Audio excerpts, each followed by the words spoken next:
So hi friends, welcome to MS beekeeping. నేను మీ Sai. Okay friends, ఈరోజు మనం నల్లగొండ దగ్గర ఉన్న కుంకుడుకాయ తోటకు వచ్చేసినాం ఫ్రెండ్స్. ఓకే ఫ్రెండ్స్, ఇదే కుంకుడుకాయ గింజలు అంటారు. సో చూడండి, మీరు ఎప్పుడైనా చూస్తే మాకు కామెంట్ చేయండి. నేను కూడా చూసిన ఈరోజు. ఎప్పుడు నేను కూడా తోట చూడలే, కుంకుడుకాయ తోట. ఈరోజు నేను కూడా చూసేసిన ఆల్రెడీ. సో చూడండి, మీరు కూడా ఎప్పుడైనా వచ్చినప్పుడు. అయితే ఇదే ఫస్ట్ టైం కుంకుడుకాయ తోటకు రావడం కూడా నేను. చాలా బాగున్నాయి కుంకుడుకాయ తోటకు వచ్చేసినాం ఫ్రెండ్స్. చూద్దామని మన బీ బాక్సెస్ కోసం. చూడండి ఫ్రెండ్స్, కుంకుడుకాయ తోట అనేది ఎలా ఉంది, ఒక ఆర్డర్లా ఉంది. ఇక్కడ ఏంటంటే ఇప్పుడే విజిట్ చేసినాం ఫ్రెండ్స్. ఇక్కడ ఎలా ఉంటుందో చూద్దామని మన కామెంట్లో ఒక సబ్స్క్రైబర్ చెప్పిండు కాబట్టి మనం ఇక్కడికి వచ్చేసినాం. చూద్దామని. సార్ మీ బీ బాక్సెస్ పనిచేస్తాయి అని చెప్పేసి చెప్పిండు కాబట్టి మేము ఈరాకి వచ్చినాం ఫ్రెండ్స్. చూస్తున్నాం ఇప్పుడైతే. సో ఫ్రెండ్స్ చూడండి, ఇక్కడ కుంకుడుకాయ గింజలు కింద ఆల్రెడీ మొత్తం వర్షానికి రాలిపోయినాయి ఫ్రెండ్స్ కిందికి. ఒకసారి చూడండి, ఇక్కడ చెట్టు అనేది కుంకుడుకాయ చెట్లు ఇవన్నీ ఇక్కడ ఉన్నాయన్నీ. సరే చూడండి, చెట్లు అయితే దగ్గర నుంచి ఇలా ఉన్నాయి. ఇప్పుడే కొత్తగా పూత వస్తుంది ఫ్రెండ్స్. ఇక్కడ ఇది ఎప్పుడంటే మళ్ళీ అక్టోబర్ మంత్ అంటే మన దసరా టైంలో వస్తాయి ఫ్రెండ్స్ ఇక్కడ ఫ్లవరింగ్ అనేది. అప్పుడు మన బీ బాక్సెస్కి పనిచేస్తాయి ఇక్కడ. కాబట్టి ఇది కూడా మన ఒక సబ్స్క్రైబర్ చెప్తే ఇరాకి వచ్చేసినాం మనం. యూట్యూబ్లో కామెంట్ చేసిండు, ఇలా ఇక్కడ ఉంది బ్రో, వచ్చి ఒకసారి విజిట్ చేయాలంటే ఇక్కడికి వచ్చి విజిట్ చేసినాం ఫ్రెండ్స్. చూస్తున్నాం ఆల్రెడీ. ఇక్కడ తోట యజమాని తోటి ఫోన్లో మాట్లాడినాం. యజమాని లేడు ఇక్కడ కాబట్టి తోట యజమానితో మనం ఫోన్లో మాట్లాడినాం. ఆయన ఓకే అన్నాడు.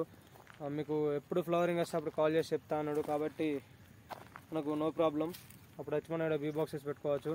అప్పటి వరకు మనం మళ్ళీ ఒకసారి వచ్చి ఇక్కడ విజిట్ చేద్దాం ఫ్రెండ్స్. చూద్దాం ఎలా ఉంటాయని తోట. మరి అప్పటి వరకు ఫ్లవరింగ్ వస్తాయా రాదా అన్నది.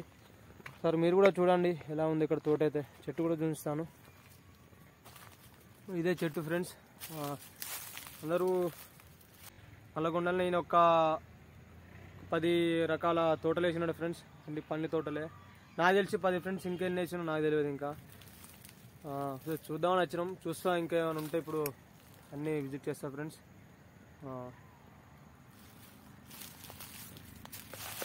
అవి కుంకుడుకాయలు యూజ్ చేసి ఏంటి తెలుసా ఫ్రెండ్స్ మీకు? మనం ఒక పాతకాలంలో ఉన్నప్పుడు మన తాతల కాలం ఉన్నప్పుడు షాంపులు ఉండకపోయాయి ఫ్రెండ్స్. అప్పుడు ఏంటంటే కుంకుడుకాయలతో ఎక్కడో ఊళ్ళో 5-6 చెట్లు ఉన్నప్పుడు ఏం చేస్తారంటే తెంపుకొని వచ్చి కుంకుడుకాయలను పలగొట్టి వాటర్ కలుపుకొని షాంపూ లెక్క అప్లై చేసుకుంటారు ఫ్రెండ్స్. ఇప్పుడు ఏంటంటే మొత్తం రెడీమేడ్ అయిపోయింది ఫ్రెండ్స్. ఏమంటే షాప్కి వెళ్ళడం, మనం షాంపూలు కొనుక్కోవడం, clinic plus, head and shoulder, Dove, like అలా ఎక్సెట్రా కొనుక్కుంటున్నాం ఫ్రెండ్స్. ఇప్పుడు ఏంటంటే పాతకాలం ఏంటంటే ఇదే నెత్తికి పెట్టుకునేది. ఇప్పుడు ఇది కూడా అలా మిక్స్ చేసే కదా ఫ్రెండ్స్. ఇది కుంకుడుకాయలు మిక్స్ చేసే నురుగనే వస్తుంది అలాగే వెళ్ళి. కాబట్టి మనం ఏంటంటే మొత్తం రెడీమేడ్కి అలవాటు అయిపోయినాం. దీన్ని కూడా కొంచెం తెలవాలని చెప్పేసి ఇక్కడ అవగాహన ఇది. ఈ తోట యజమాని అయితే దీన్ని 1980లో పెట్టిండు. ఆయన 18 సంవత్సరాలు ఉన్నప్పుడు. ఇప్పుడు ఆయనకు క్యాలిక్యులేషన్ చేసుకోండి ఫ్రెండ్స్ ఒకసారి మీరే ఎన్ని ఇయర్స్ ఉంటాయో. సో ఫ్రెండ్స్ మీరు కూడా కొంచెం అవగాహన ఉండాలి. కుంకుడుకాయ తోటలు అనేది కూడా షాంపులు ఏమైనా ఉండకుంటే ఈ కుంకుడుకాయ అన్నది కూడా పెట్టుకోవాలి. షాంపుల కంటే చాలా బెటర్ఫుల్ ఇదే కుంకుడుకాయలు అన్నాయి.